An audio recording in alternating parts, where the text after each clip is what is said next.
G'day.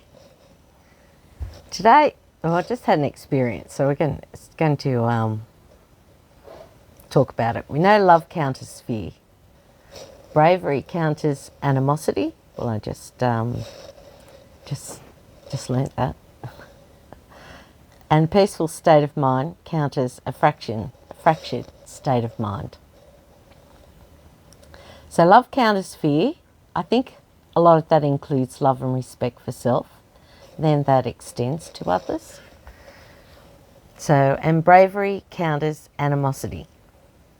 So when I was feeling animosity after a social event a couple of weeks ago, so I had to look into it. I had to analyse it. So anyway, going back, I think I mentioned it before, a couple of months ago, I broke pattern to have a relationship with a fella, and it didn't work out because I had more love and respect for myself than to stay in a relationship that was unsatisfactory. So I left on good terms, leaving the way open for friendship socially. Then I find he's causing situations that put me at dis-ease.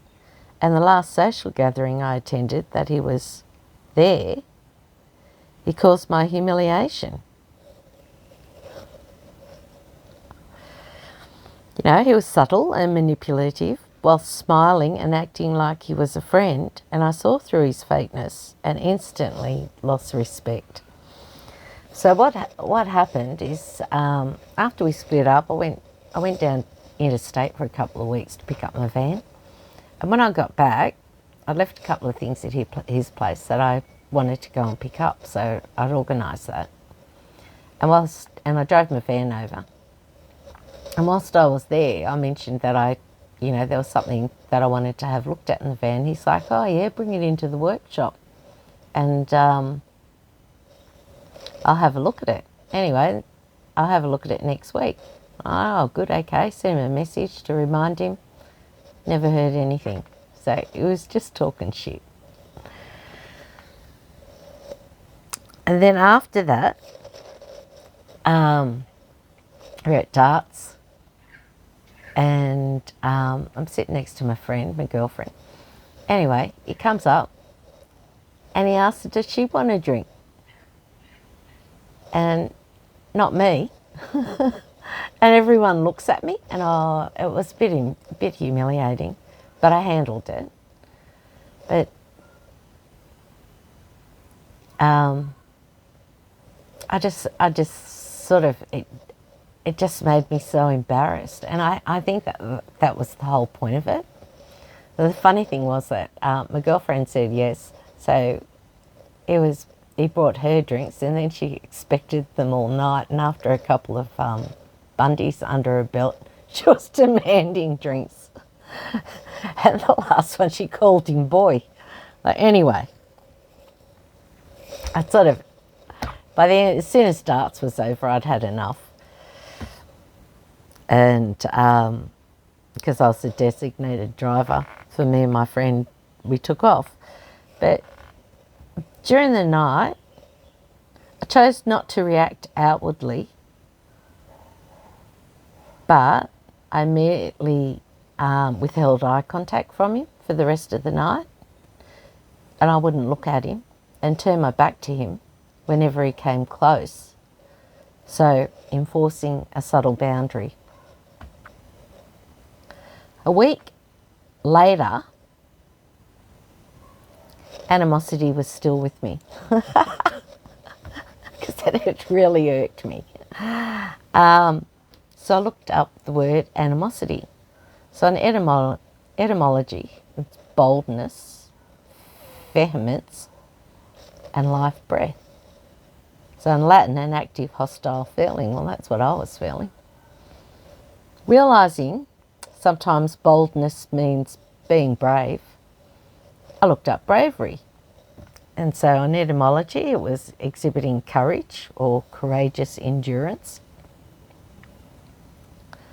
And on Google, facing danger, pain, or difficulty, it describes performing an action with fortitude. Well, fortitude is moral strength and internal validation. So I'd already worked that out.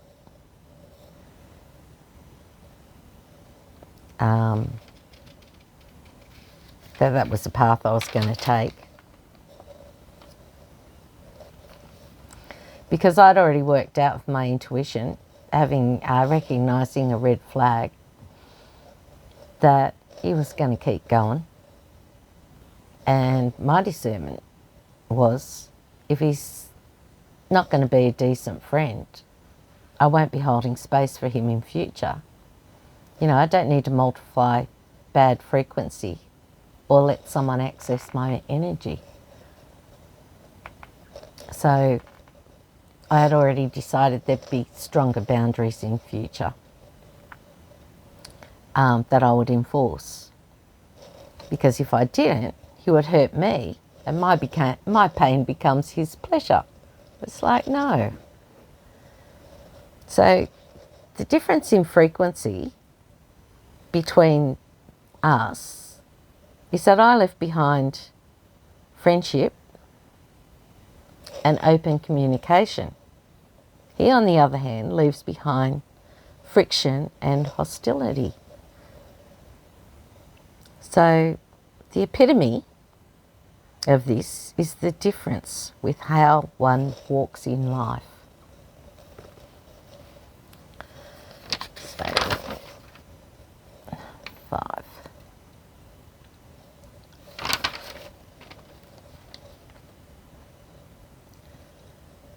So me being awake and taking the time to think about the situation and connecting with self made a difference.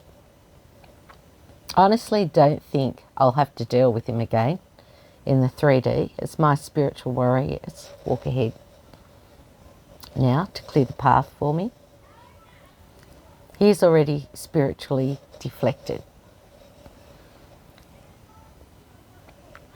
And I have no issue with bossing up if he should persist in future. You know, and I won't feel guilty because I'm defending, not attacking. So now I can let it go and move on to a peaceful state of mind. That counters the fractured state of mind that he put me in. So this situation, it was just a catalyst to process and put me back on right path. So I am feeling good now.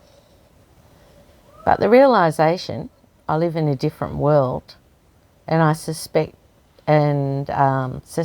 all who are awakened are having similar realisations. That this is why tribe is so important. I also realise that in this environment, I won't accomplish what I set out to accomplish in life. So this is why I set out to find a soul tribe who have similar goals and outlooks on life.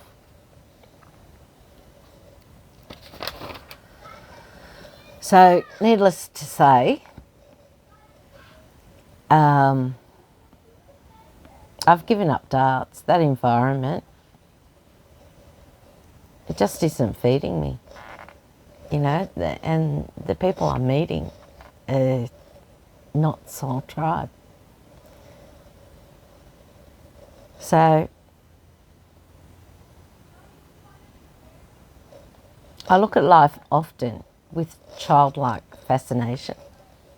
So rather than hold bad feelings towards someone, I just see it as time for me to move on. It's put me back on my path of where I need to be. It was fun for a while, but that environment just isn't a long-term thing for me.